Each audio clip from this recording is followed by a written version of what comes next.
Hello everyone, welcome to my channel. My name is Rudra and today we are continuing Python programming series. In previous lecture number 8, we studied about collections, type of collections like list, tuple, sets and dictionary, how to store data and work with the data in Python. Okay, now in this lecture we'll talk about object oriented programming. Okay, so we'll study what is object oriented programming, why is there a concept like object oriented programming, then different subtopics in object oriented programming, some properties in object oriented programming. So without wasting any time, let's start the lecture. First of all, what is object oriented programming? OOP is short for object oriented programming.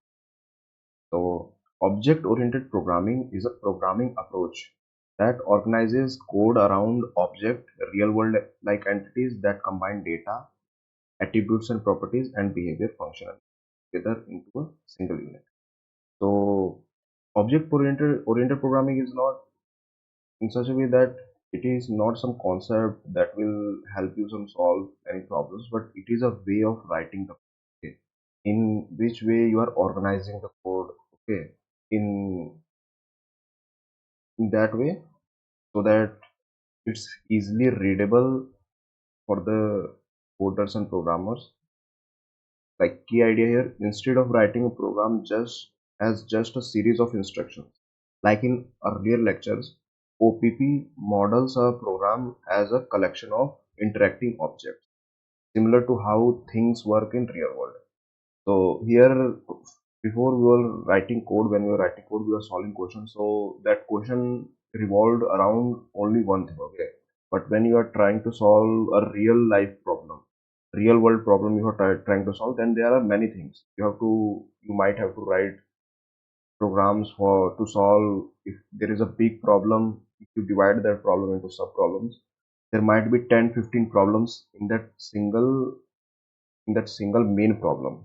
Okay, so you have to solve all those 15 problems, sub problems, so that the main problem gets solved, so that your for which you are coding. Okay, so in real world, what you have to do, you have to make sure that all of the 15 problems are working properly and they are communicating with each other properly, they are nicely modeled. Okay, so that's where object oriented programming comes, in which all the collections act as an object. Okay, for example, a car object would have attribute color, brand and speed and behavior start, stop and exit.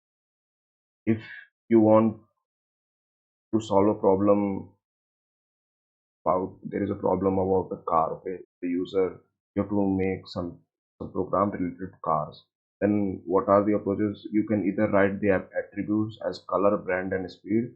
What is the color of the car, brand of the car, to distinguish against other cars, and behavior, what it does, okay, what that object does.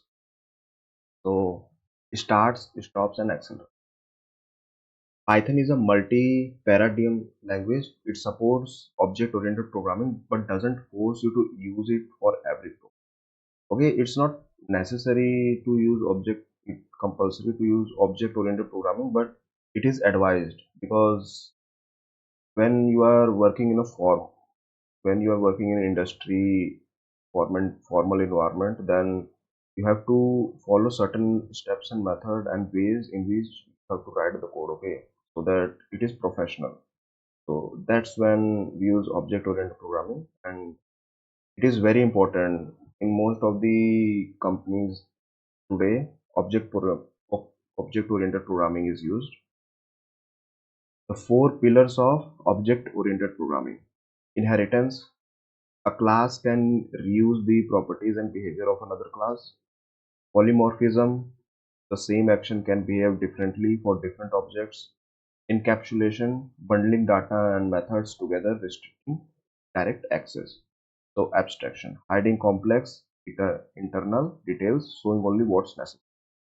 Each of these four pillars is explored in detail later in this section. So object-oriented programming work around these four pillars, and we'll talk. It's just the gist of the syllabus. Okay, what we have to study, what to come in this lecture. So later on we will cover each of them separately in detail. Now let's see, we have seen what is object oriented programming. Now why do we have to study object oriented programming? Why was it introduced or created? So reusability, once a class is written, it can be reused to create many objects and even extended by other classes via inheritance without rewriting code.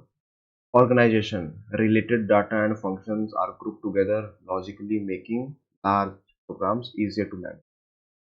Real world modeling, objects map naturally to real world things, student, bank account, vehicle, making the code more intuitive to design and understand. Easier maintenance, changes to one class are less likely to break unrelated parts of the program. Scalability, object-oriented programming makes it easier to build and manage large complex applications compared to writing everything as a plain sequential code. So in big firms and companies, they use object-oriented because it is nicely written. You can work around things for better understanding, not like if all the codes are written in a single page sequentially in a single sheet of paper like that. Almost all major real-world softwares, apps, game, bank system is built using object-oriented programming concepts, making it an essential skill for professional programming.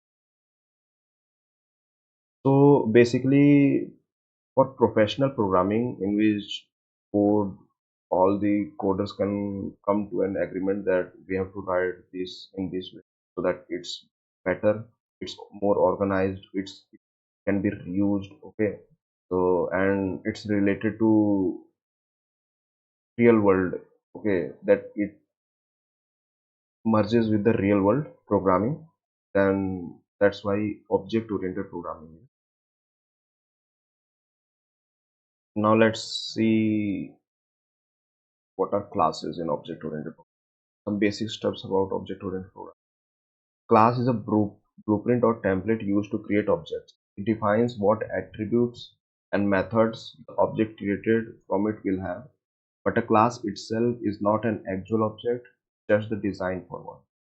So here it's its syntax: class, class name, and you can write attributes and method. Go here, you can see this as a, I wouldn't say completely, but to make a analogy, you can see it as a function, right? Like you define a function, you write function name here, then statements, right? Whatever that function does.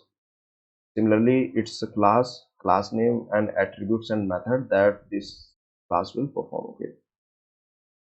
For example, class car, and here we have written pass because we aren't writing anything in. So if you print type car, then it will print class. Empty class for now. We will write here some statements later on as we go. Class names follow Pascal case convention. Pascal case convention: car, student record, bank account. There is a snake case. In a snake case, what you do when you are making when you are naming a function or anything, you use like underscore, right? So that is a snake case in which after a student there is a underscore then records. If this what you are creating is a function in a class, it is a convention. Okay, you have to, it is advised to follow it because that's professional. Okay, so in Pascal case or camel case, it is also called camel case, Pascal case. Okay, so what you have to do here, you have to write the first alphabet of word, capital students, without any space or underscore, then second first alphabet of second word, also capital. Okay, like this student record. So S and R are capital. If it's just one word, then C first alphabet will be capital. Bank account, B and A are capital. This is different from snake case used for variables and functions. So what we are using for variables and function in which we were all the letters were in lowercase and separated by an underscore. So that was called snake case. This is called Pascal case or also camel case. Think of a class like a cookie cutter. It defines the shape but doesn't produce the actual cookie by itself. The cookie object is created separately using the class. A class can contain variables called attributes and functions called methods.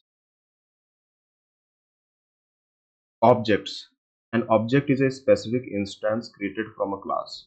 While a class is just the blueprint, an object is the actual real thing built using that blueprint with its own data. So after your class is created, we are creating an object. Car1 is equals to car, car2 is equals to car. Car1 is an object of class car, car2 is another separate object of class car. You can, there is nothing in this object right now, okay? So print car1 you will do, print car2. So here, as you can see, type of car1, these are the results. Creating an object is called instantiation. The object is also referred to as an instance of the class. Each object is independent and stores at its own location in memory. Car1 and car2 are two separate objects even though both come from the same class. As you can see, their memories are different. Okay? So here, as you can see, where they are stored, here when you print this, it will show you their,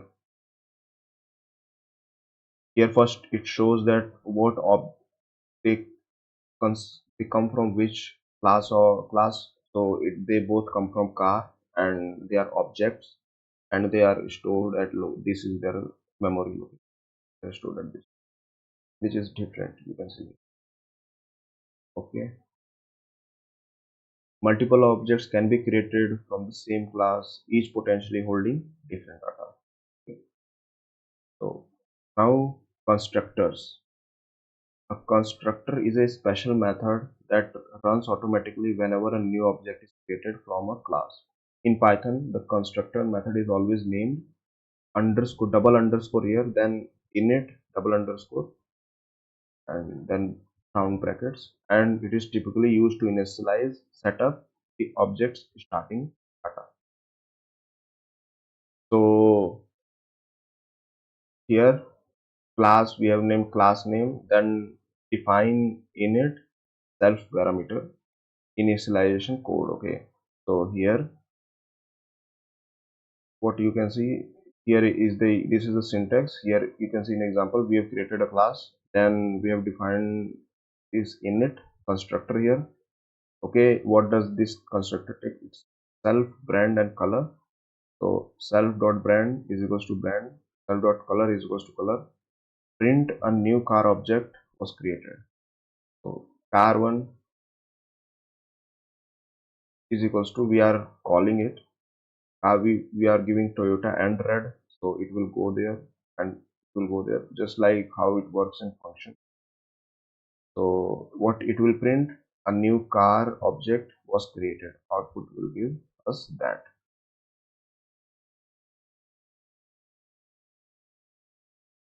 The constructor is automatically called the moment an object is created. You never call it directly yourself. So okay, here the object was created, right? This is an object, car1 is an object, so it will automatically be called. The double underscore before and after init marks it as a special method that Python recognizes and treats specially. The constructor is mainly used to assign initial values to the object's attribute when it's created. So keep this in mind. Now you see here we didn't talk about this. What is this self here? Okay, here it is written parameters just like in function, but here something else is also written, which is self. Okay, which is from when we are studying functions. So let's see what this self is. Self represents the current object instance itself. It is used inside a class to access or set that particular object's own attributes and method. Must be the first parameter of every regular method class. So you have to write it like this. So it signifies that this, whatever this parameter is, it belongs to this constructor. Okay, belongs to this object. Self.brand belongs to this object. Okay, so here we are defining another show brand. Self brand is self brand. Okay, so here as you can see, so we are here, we are creating one object 2. Okay, so cars, Toyota and Hyundai. After car 1, when you are call dot show brand, you are calling that, then what does it happen? It is like that brand will come here. That way it is a variable, it is a kind of variable, okay, where the data will be. So what you are basically doing is, you are, whatever the parameter comes here, you are storing it here. It is a kind of variable. Now you are creating another in which you are printing this same whatever is stored here. So when in first car 1 you are giving it a parameter Toyota. Okay, so Toyota will be stored here. Then when car 1 and we are we are car 1 dot show brand, we are calling the second one. Okay, so what it does, it prints Toyota. Then you are creating car 2. Car 2 is Honda. Okay, you are giving a parameter Honda, so Honda will be stored here. Then your car 2, you are calling the this one show brand. Then what does it will print? It will print Honda, because Honda is stored in this self dot brand, and here you are printing. Key points: self is how each object keep tracks of its own data, separate from other objects of the same class. This is why car 1 and car 2 have different brand values. Self is not a Python keyword, it's just a strongly followed naming convention. You could technically name it something else, but doing so would confuse anyone reading your code. So always use self. So again, if you want, you can change it, but it's not recommended.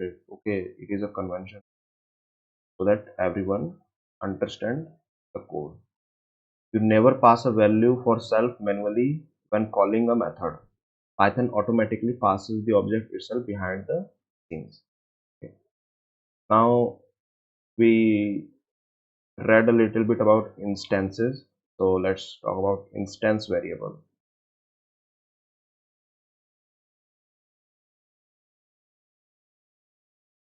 So let's talk about instance variable. Instance variables are attributes that belong to a specific object instance rather than being shared across all objects of the class. They are usually defined inside the constructor self.variable underscore name. So they are basically they are attributes that belong to a specific object. Okay, they are not shared. So we are creating a class here. Okay, so we are defining a constructor here, and we are taking parameters as name and marks. So name and marks will be stored in this. So it is an instance variable. Now what we are doing, we are creating a class s1. Okay, so if you are creating a s1 class, then you are giving aman and 85 as parameter. So how this you can see, if you have studied function, then you can make the analogy and it can be easier to understand. Like here, this is a object, right? You have created an object, you have created a class here. Now you are giving parameters to this constructor, like in this class aman and 85. So aman will go here and 85, and in this here self dot name, here they will be stored. So this is the self name and self dot marks are instance variables. Now how will you print them? Print s1 dot name, so and s1 dot marks. So if you do that, then the output will be. So instance variable versus class variables. Instance variable, each individual object separately belongs to each individual object defined inside methods using self.name. Class variables shared by all objects of the class directly inside the class outside any method. So here is the example of class variables shared by all objects. So here you have created a class variable here. It can be shared by all objects. Okay. So full name like this. So here you can. This is a instance variable because it is inside a constructor. Okay. So that's how they are different. Instance variable can have different values for every object. Class variables typically hold the same value shared across all objects. Like this topic is similar to how global and local scope works. Okay, if you don't understand that, then you can get the what the gist of the topic is. Okay, so across all objects, like a school name common to every student. Accessing an attribute is done using the dot operator object underscore name dot attribute name. Now moving on to the next topic, which are methods. So a method is simply a function defined inside a class representing an action or behavior that objects of that class can perform. Every regular method must include self as its first parameter. Okay, so here it just means that method is type of function. Okay, that it will perform. It has a function to perform, and it will do that. It's similar to a function. Okay, so here, as you can see, example. Here we have created the basic class constructor for it. Now we are creating a method where we are using self. Here it is a method. What it does, it prints name. So it prints a line where it will print name and marks together. So here there is another method. So what it does, it shows you whether you have passed or failed. So like this. So when you create an object, so first you created an object and gave the input, then you are calling this method display underscore info, this method in this object. So what will it do? It will print name because you are calling what its function is to do that, print this, and you are asking a question from the is passed, so it will say true. Here if the marks is greater than or equal to 40, then it will return true. If not, it will return false. Here you are printing as one dot is passed. That's all the answer. Methods is basically a function. It performs a function. Okay, methods are called using the dot operator on an object name dot method name. Even though a method's definition includes self as a parameter, you do not pass a value for it when calling the method. Python handles that automatically. As you can see, when we called this method here we didn't give any input or input to it. Okay, we didn't give any parameter anything. So, and in this case as well, so Python handles that automatically. Methods can access and use the object's own instance variable through self and can also return values just like regular function. So keep that in mind. This might come in. Now we are moving on to the four pillars of object oriented programming, in which first one is inheritance. So let's talk about inheritance. Inheritance allows a new class called the child or derived class to reuse the attributes and methods of an existing class called a parent or base class without rewriting the code.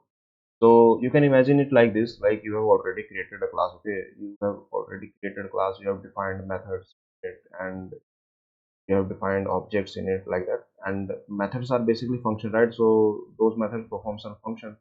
Now you are creating another class, but you want the same methods in that, like there are similar functions in this class as well. So without writing the same methods again and again in that class as well, you can reuse that already written method into another class. You can ask from other class to use that method. So that's what is called inheritance, okay, in which there is a parent. So the first class in which already the method is present, that would be parent, and base class in which you want to call that method from the other class. So as you can see here, syntax: parent class, parents attributes and method, okay, class, child class. So you are taking parent class as parameter. Child automatically gets everything from parent class and can also add its own attributes. So here we can see from an example, here is a class animal. Here you have defined the constructor, okay. Here you are creating method. This is a method. So which is eat. Method is eat. Print name is eating. So when you take the parameter, when the name comes, so what will it print? It prints that dog is eating. So here there is another class now. First class was animal, second class was dog, and in that dog you are giving it animal. Dog inherits from animal. This is the syntax. Now you are here you are creating another method, okay, self bark, and as you can see, so print self dot name is barking. So like this, you are creating a new method here. So if you are creating a new object here, so you give the dog a input, okay. You give the dog an input, and you are inherited a method. This is how it inherited a method from animal, and it is own method. So here you can see we are calling it, right. First we are giving the input to, we are giving the parameter, what we can say, argument, you can say, to the dog method. Then in the same class we are calling the method from another class, but it's why it's answering, because inherited the method from the animal, okay. So as you can see, and here it is barking. So this is inherited from the class animals, and this is from its own class, where it is here, method is right here. Using super to access parent class. So this is another way where you can access the parent class, okay. You can read key points. The child class automatically has access to all non-private attributes of the method of a parent class. So there are ways in which you can make the attributes private, right? Like there are, for security reasons, there are methods that we will study, okay. So if you want the child class to just read the method, okay, just use the method, that can be done. If you want the child to manipulate or change that method, there is also a way to do that. And to avoid all of this, there are methods to prevent all that as well. So that's why it run non-private, because if they are private, then they are not accessible to the child class. A child class can also override a parent's method by defining a method with the same name. Its own version will be used instead. So super is used to call the parent class method. Commonly, its constructor from within the child class, avoiding duplicate code. Inheritance models is an is-a relationship. Example: a dog is an animal. So inheritance basically means both the class, there should be some correlation, because animal, what you can see, animal is a larger set, and dog is a subset of animal, right? So if you create this analogy in real world, you can compare it to the real world analogy, and that's why here an inheritance is. Next is polymorphism. Polymorphism, meaning many forms, means that the same method name can behave differently depending on which object class it is called on. Okay. So example, method overriding same method name, different behavior. Okay. So here there are different methods, like here class animals, then there is a method. This animal makes a sound. Then there is different class dog, and you are inheriting animal to the dog, and you're printing dog barks. Override animal sound. Okay. So here you are creating new sound, like this sound was already created from animals, but you are creating this sound here. Then here you are creating sound again. So when you will do that, then what does it do? It will override. Okay. What it will print, instead of inheriting this method, it will print its own method. Okay. So that's what called different forms polymorphism. Key points: in the example, the exact same line of code a dot sound produces different result depending on actual objects class. That's polymorphism in action.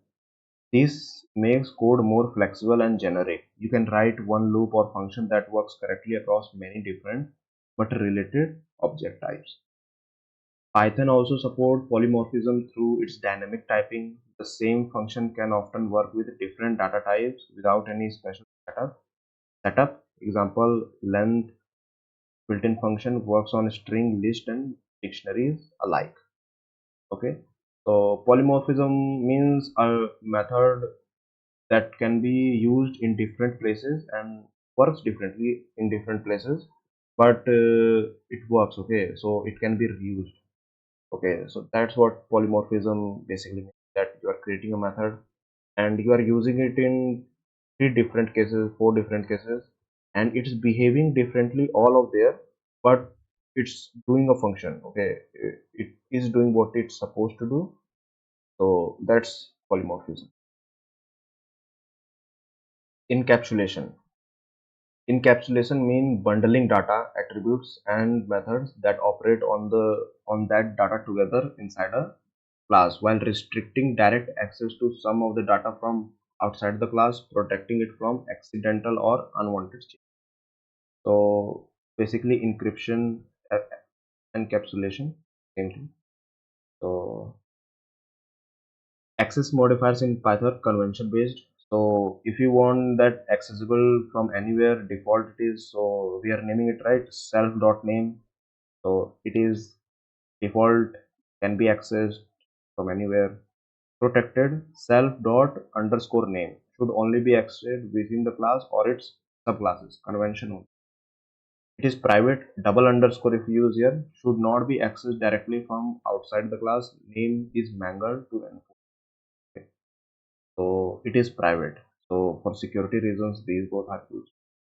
Your bank account, any real life where security is needed, that's when these are used. Like if you are sitting class, if you are working on a problem related to bank accounts and stuff, that's when this is used. Okay.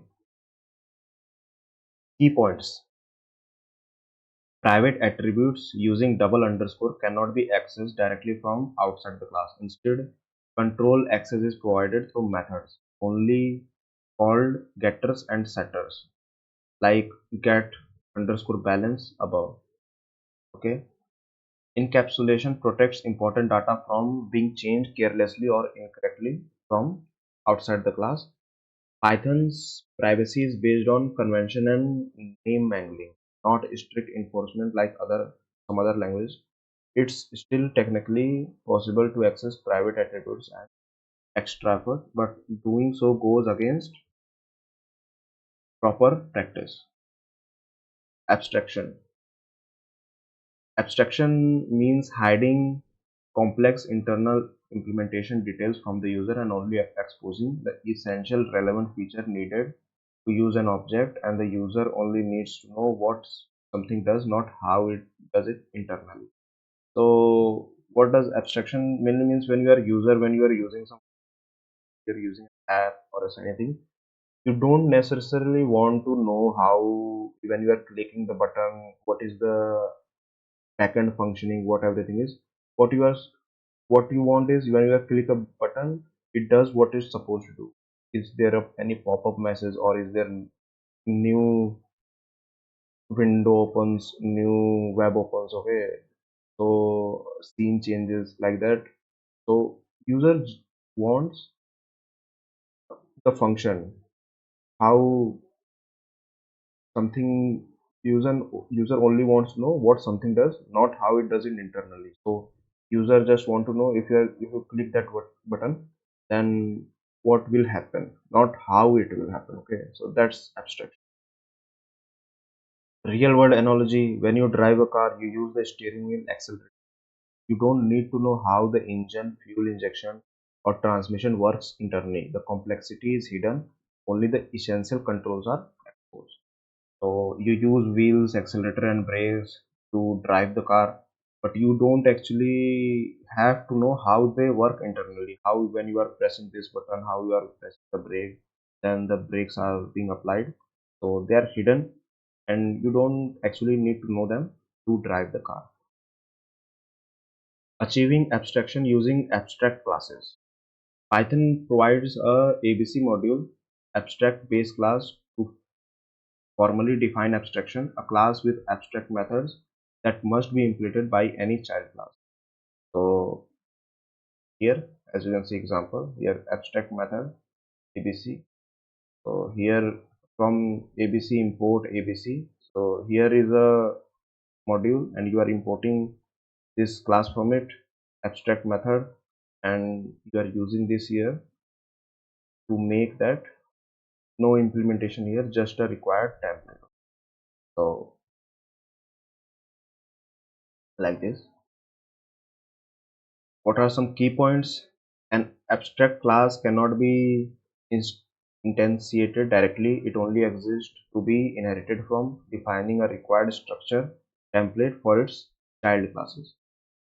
Any child class inheriting from an abstract class must implement all its abstract method, or it will also fail to be instantiated.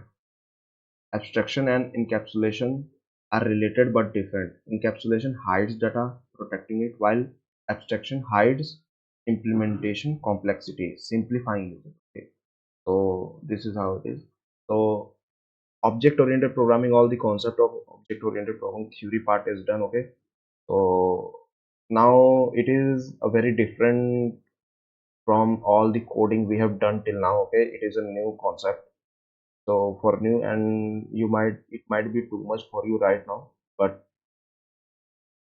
I will advise you to do practice, get hands-on practice on this. Okay, because when you go in real world, when you will be working in firms and in professional programming environments, then object oriented programming is very important. Okay, it is used everywhere. So if you are not able to understand this, don't get don't get fed up or anything, don't give up, just practice, and practice a lot of questions, you get hang of it. Okay, so this is the end of lecture 9 Python programming series, in which we studied object oriented programming. Like, I'll give you an example. In Python, object oriented programming is there. Like when there was C doesn't include object oriented programming. That's when we got C++. Well, there are many things added in C++ which were not in C. Okay, many new things. But if you want to know the main one, then it would probably be object oriented programming. C++ has object oriented programming. That's how important it was. It is in Java also. Okay, Java is mostly object oriented programming. It means that in normal coding you also write in Java, it is in the form of object. I think I haven't studied Java in that detail, but I think that's how it is. Okay, and you might have also heard that in almost 70% of the firms right now, in professional companies, professional programming environments, big companies, most of them work in Java, like 70% of them. Okay, so Java is an also very important language if you want to get job in the industry today. Like, all the languages are important and all the languages have their own rules. So Thank you everyone for watching the theory lecture of lecture 9. Okay. Now we'll continue to practice some questions. After we have studied, we have gone through the lecture. Now we should also solve some problems so that we can apply what we have studied. So let's do that. So let's see what are the practice questions for lecture number 9 are. So practice question module 9 object oriented. Okay, these are some basic questions that will help whatever the concepts you have learned in lecture 9 previously and how to apply them. Okay, so question number 1, it it will use, we have to use classes, object, constructor, self, these topics. Okay, so these topics will be required to solve. What we have to do, we have to create a class called student. Okay, first create class requirements. The constructor should accept name and age. So these name and age should be parameters. Store them as instance variable. Okay, so what we have to do, what were the instance variable we have studied? We use self dot variable name. Those are instance variable. Create a method display that prints. Okay, so we have to create a method as well, so like a function method that we did. Okay, create an object and call the method. After that we have to create an object and we will call the. So pretty basic question. If you have focused, if you have if you are focused during the lecture, then, but it's your first time, so you don't still don't understand how the question will proceed, how to start the solution. Okay, so then don't worry, just follow, I'll show you how to do it. It's object oriented programming can be complicated in the beginning, okay, because it's very different. We have studied conditional statements and they are in every languages, they are very similar. Okay, object oriented programming is a little bit different topics from what we have studied till now. So okay, without wasting any time, let's start the question. So open VS Code. I have already created a file for lecture number 9 practice questions. You can do the same. What we will do, we will start question 1. So question 1, we have to create a class called students. So let's create a class. How did we created a class? We write class, then we use camel case for writing the name of the class, for naming class. Since there is no other word, then it will be like this. So class is created. Now what we have to do, we have to create a constructor that accepts name and age. So parameter will be self, name and age, like that. How did we use to create constructor? Def double underscore init double underscore. Okay, self, name and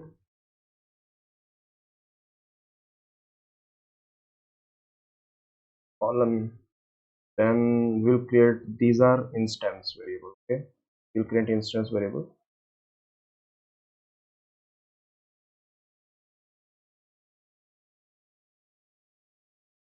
Self dot age is right here. After creating the instance variable, what was the question, what we have to do next? Store them in an instance variable. So we have stored them. Create a method display that prints. So create a method. So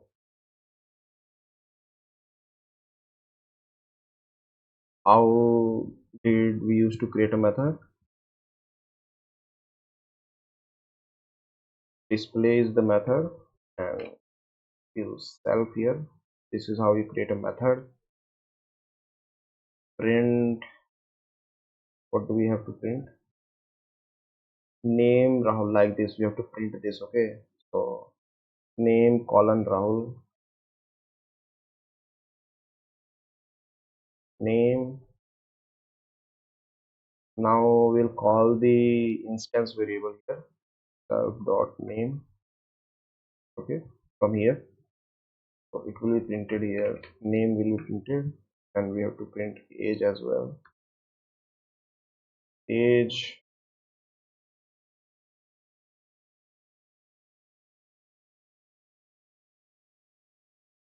self dot age. So as you can see, the method, you have created method, what it does, it takes this, it calls these variables, basically it prints these variables here. What it does, it prints name and age. Now we have to create a now we have to call it. Okay, we have created it, and just like in function, after creation, after creating it, you have to call it, right? So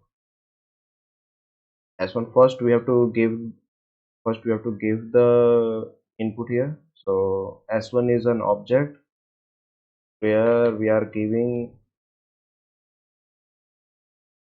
students, we are calling the class, and we are giving it attributes this Rahul here in place of name, place of here it was Rahul, right? 20. So here we will give 20. Then we'll call, after giving the input, then we'll call this function or method. What is this method? Play method. So that's what we have to do, right? Create an object and call the method. Question number one, all we have followed point by point. We have created everything. Here first we created class, then constructor, then method, then object, and called the method. Now let's see if the program is working. Let me do that. Okay, so here as you can see, it is printing the correct. You can change the name here, you can give different inputs. Very simple first question, basic. Okay, so basic stuff for the better understanding of the concept and syntax a little bit. Okay, now next question will be a little, let's see what's next question, might be a little lengthy or hard. So first let's comment the question number one. So everyone, question number one is complete. Now move on to question number two.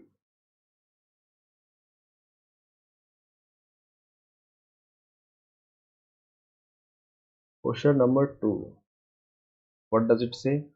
Instance variable and methods.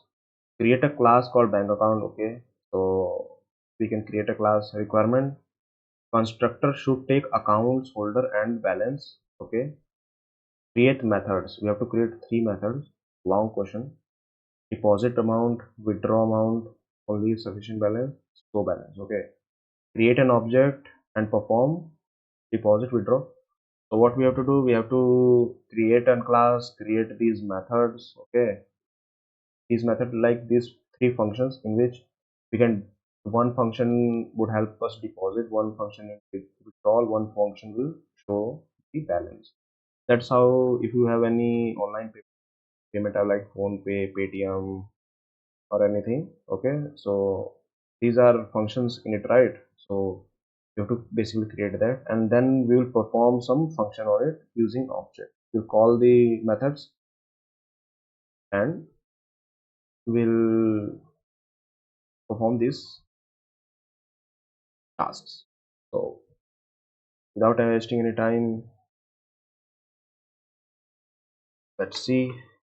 So first we have to create a class. Bank account was it, right? Bank account. Now we have to create a constructor. How do you create a constructor? In it, like this, self. Now here constructor should take account, holder and balance. So these are the parameters.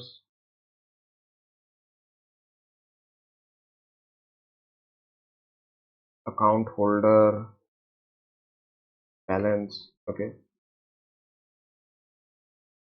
Now we have to create instance variable.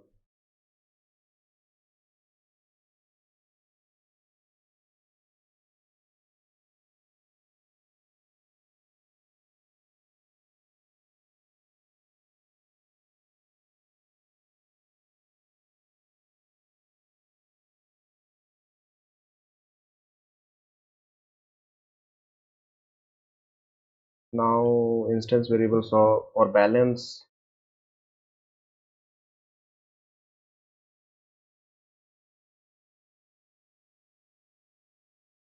Now the constructor is complete. Now we have to create the methods. First is deposit amount. So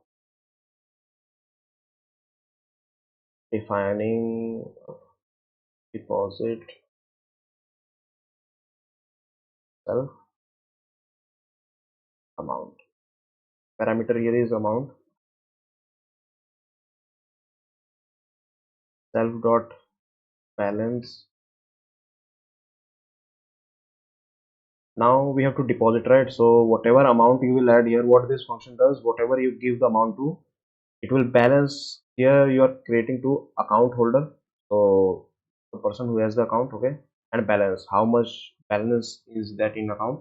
Now first is deposit, so you basically are depositing money. So what it will do, it will add the amount that you are depositing into the balance, right, total balance. So here you have to basically what to do, basically do, we'll add the amount and we'll print the new balance.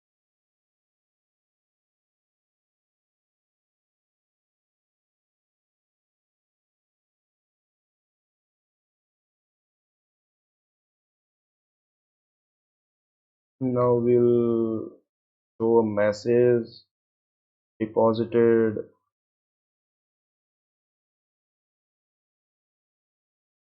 so that the user is known to the user that that process is finished. Now next method was withdraw amount only if sufficient. So now we have to withdraw.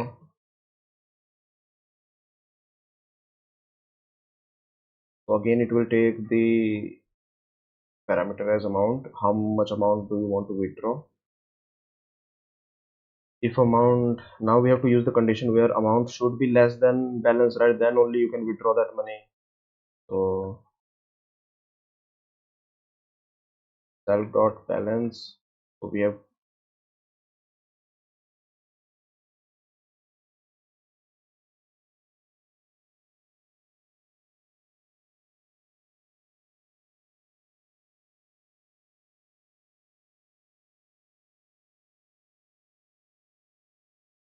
self dot balance. Now we have to deduct, because we are withdrawing, we have to deduct the amount from the balance, because that after withdrawing it will be deducted, the money will freeze from the account. Amount withdrawn. So this pop-up will show the user, else print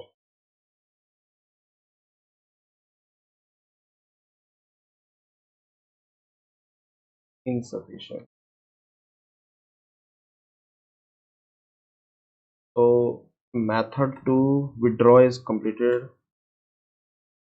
Now we have to create another method, show balance.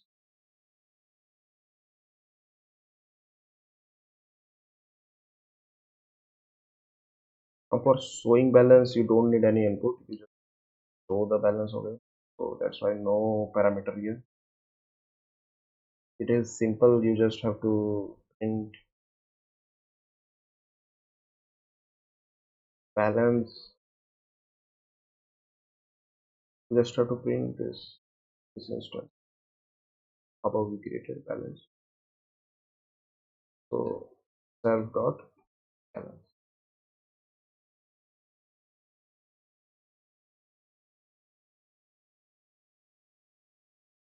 Now you have to create object.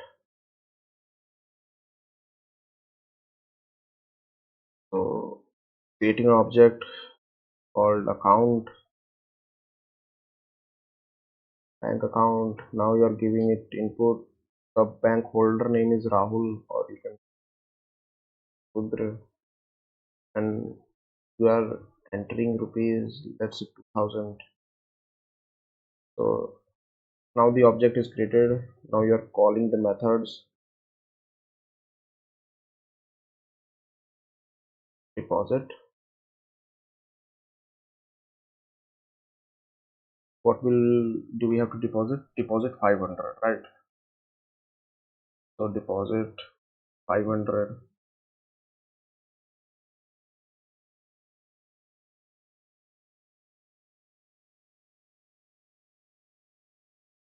Then we have to withdraw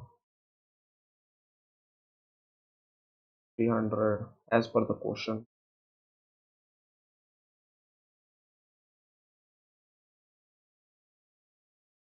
Then we have to show balance. And in balance, we don't have to give any parameter because it is not. So quite a lengthy question number 2, but not that difficult. Okay, three basic methods, three simple methods. Okay, so this much of logic you should already have after studying if else and after studying loops and functions.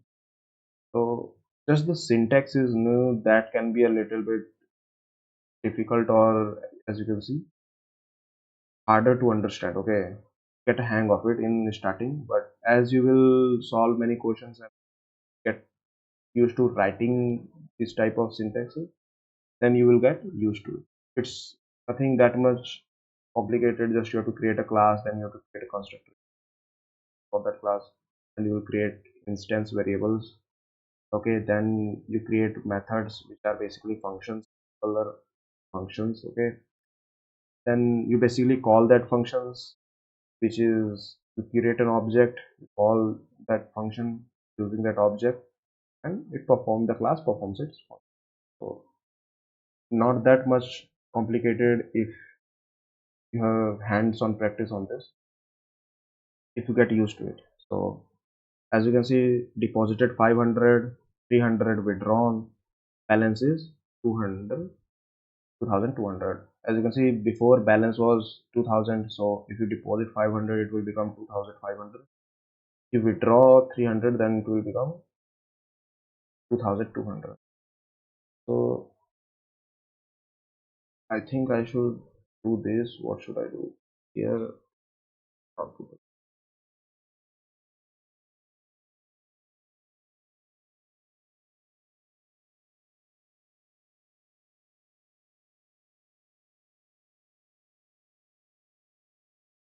Now if it, now the it is, so it was a little confusing like this, so now it is properly. So question number 2, lengthy but simple. Question number 2 is completed, as you can see.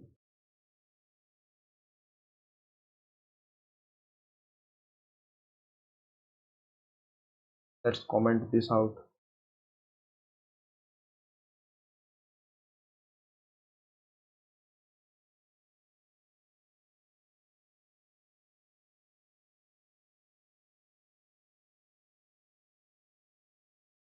Let's see, let's take a look at other questions.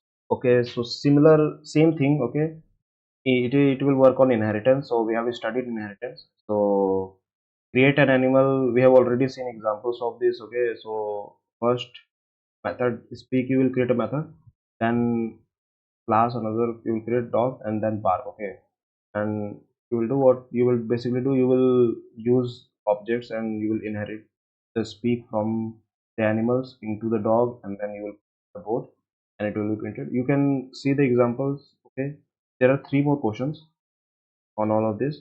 We have already studied these topics. I will advise you go through those topics and examples once again, and try to do these questions on your own. Okay, these three questions I will leave up to you to do. We have solved the two basic questions, like in which syntax will be important, so you should not face any problems related to understanding the syntax or in which way class and it's all are written. Okay, that should be clear.